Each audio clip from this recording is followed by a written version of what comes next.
మీ బంగారం తాకట్టులో ఉందా? నెల నెల వడ్డీ కట్టలేకపోతున్నారా? ఆచారి గోల్డ్ 9030022345.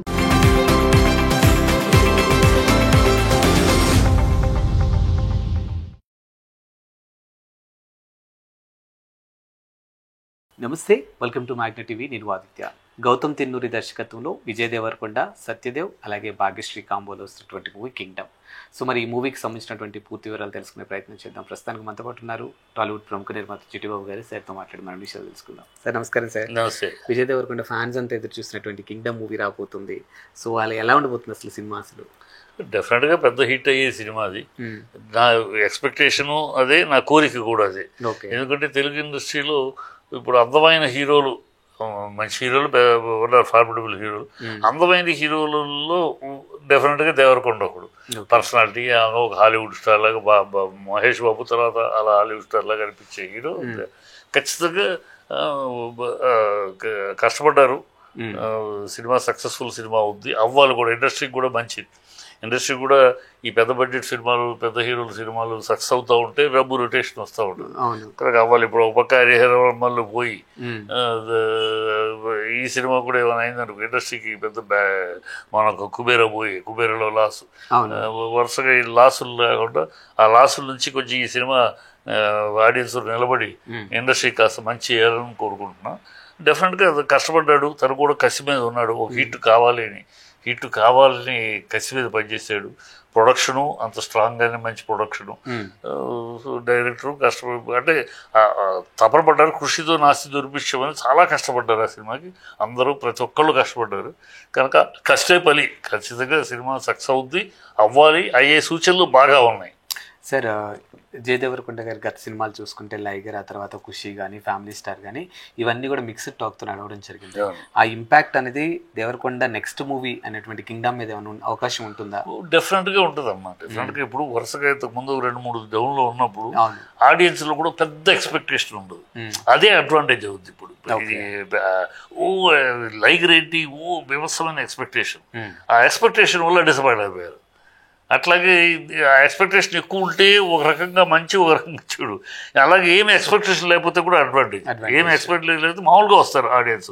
ఏదో అది ఉంటుంది, ఇది ఉంటుంది, చించేస్తారు, పొడి చేస్తారు, రారు. లైగర్ మనాడు హీరో దేవరకొండ చూద్దాం అని వస్తారు.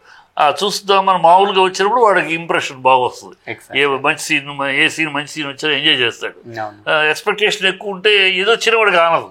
అది కనుక డెఫినెట్గా ఈ సినిమా ఎక్స్పెక్టేషన్ లేకుండా వస్తుంది. డెఫినెట్గా మంచి సక్సెస్ అవుద్ది. ఆడియన్స్ కూడా బాగా తృప్తి పడతారు. ఎందుకంటే లైగర్లో మనాడు ట్రైలర్లో కూడా చాలా చక్కగా ఉన్నాడు. అవును. అండ్ ఈ సినిమాలో సత్యదేవ్ కూడా వన్ ఆఫ్ కీ రోల్ అన్నట్టుగా అర్థమవుతుంది అండి. వాళ్ళ బాండింగ్ కూడా మనకు అర్థమవుతుంది. అంటే దీన్ని ఒక మల్టీ స్టారర్ సినిమాలో చూడొచ్చా సార్? మల్టీ స్టార్ సినిమా చూస్తామా, కలర్ఫుల్ సినిమా చూస్తామా, కాస్ట్లీ సినిమా, అలాగైనా మంచి సినిమాగా చూస్తాం. అంతే. ఓకే. అండ్ విజయ్ దేవరకొండ విషయానికి వస్తే ఇండస్ట్రీలో సినిమాల పరంగా, కథ పరంగా పక్కన పెట్టేస్తే బాడీ లాంగ్వేజ్ పరంగా కానీ ఎక్కడో సమ్వేర్ ఆడియన్స్ నుంచి ఒక నెగిటివిటీ మూట కట్టుకునే సందర్భాలు, అంటే యాటిట్యూడ్, అగ్రెసివ్, అది ఎప్పుడు అయిపోయింది. అది ఇప్పుడు ఇంకా అంటే అది కట్ అయిపోయింది అంటారా? అది కట్ అయిపోయింది. అప్పుడు ఏదో తను కూడా చాలా ఫ్రెండ్లీ. అది ఊరినే ఈ ట్రోలింగ్లో, సోషల్ మీడియాలో అనవసరం మోసారు. కానీ అది తనకు బాగా అడిగిన జర్నలిస్టు బాగా స్నేహితుడు. ఏంటి చెప్పాను మామూలుగా సరదాగా దాన్ని ఆటదిడ్డంగా చేశారు. కానీ అంటే ఇప్పుడు అలా కాదు సార్. ఇప్పుడు నేను ఒక మాట మాట్లాడితే జనాలు ఒకలా తీసుకుంటారు. చిట్టిబాబు గారు ఏదైనా మాట్లాడాడంటే ఇంకా సోషల్ మీడియా మారుమోగుతుంది. ఇప్పుడు మరి మీరు జనాలకి ఇన్స్పిరేషన్ కాదుగా. అక్కడ ఏదైనా తను మామూలుగా ఇంటెన్షనల్గా ఏదో వాళ్ళని ఇన్సల్ట్ చేయాలనో లేకపోతే వాళ్ళని తప్పు చేయాలనో చేస్తే వేరబ్బా.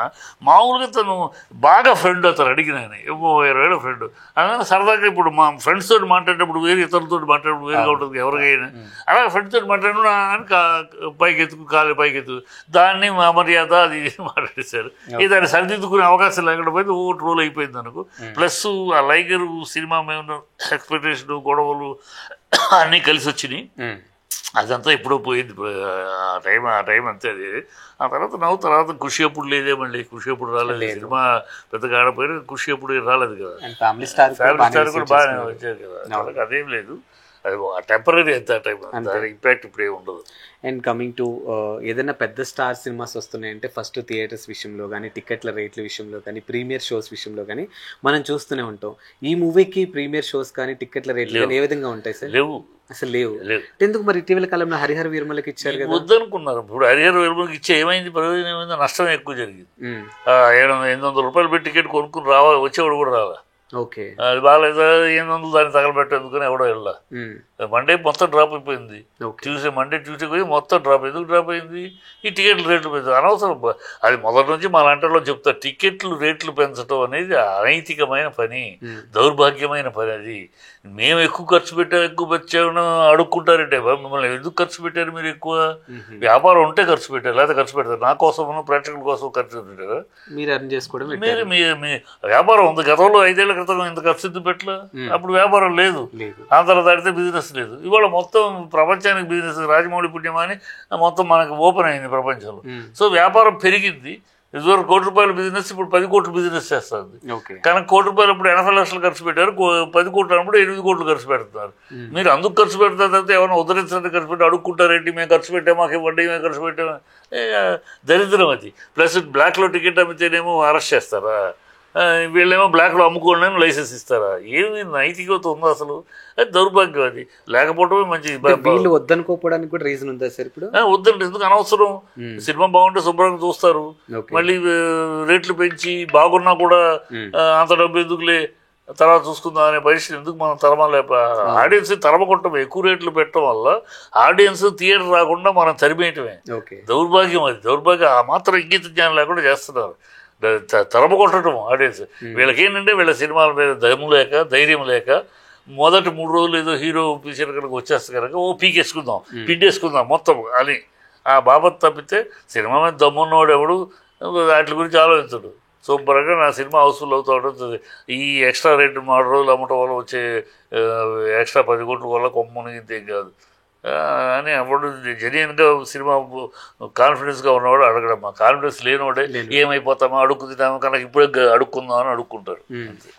ఏంటి సార్, ఒక సినిమా బయటకు వస్తుందంటే ప్రీమియర్ షో ఇంపాక్ట్ ఏ విధంగా ఉంటుందో రివ్యూస్ ఇంపాక్ట్ కూడా అలాగే ఉంటుంది కదా. సో ఈ రెండింటిని ఎలా చూడొచ్చు sir? Review impacts cinema release అయినాక రివ్యూ ఇంపాక్ట్స్ మీద ఉంటుంది తప్పితే బిఫోర్ రిలీజు వాడు రివ్యూస్ మీద ఎవడో రివ్యూని బట్టి సినిమాకి వెళ్ళడమ్మా.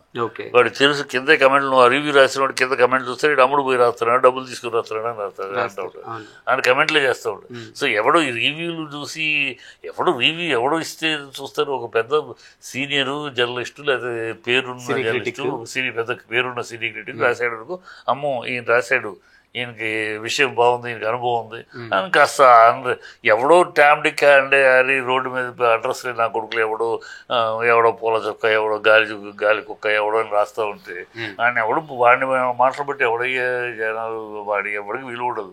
వాళ్ళు ఊరినే అలా రాసుకుని దానికి వచ్చే వ్యూవర్షిప్ మీద వచ్చి ఆ ఎంగిలి మెతుకులకి ఆశపడే కుక్షిబారు పరాణెత్తులు. వాళ్ళ మాటలకు విలువ లేదు, వాళ్ళ రివ్యూలకు విలువ లేదు. దాన్ని బట్టి సినిమా కాదు. సినిమా రిలీజ్ అయ్యాక రివ్యూ అనేది ఓపెన్ అయినాక ఆ రివ్యూని బట్టి ఇప్పుడు చూద్దాం అనుకున్నాడు చూద్దాం, తర్వాత చూద్దాం అనుకున్నాడు తర్వాత చూస్తాను. Thank you sir.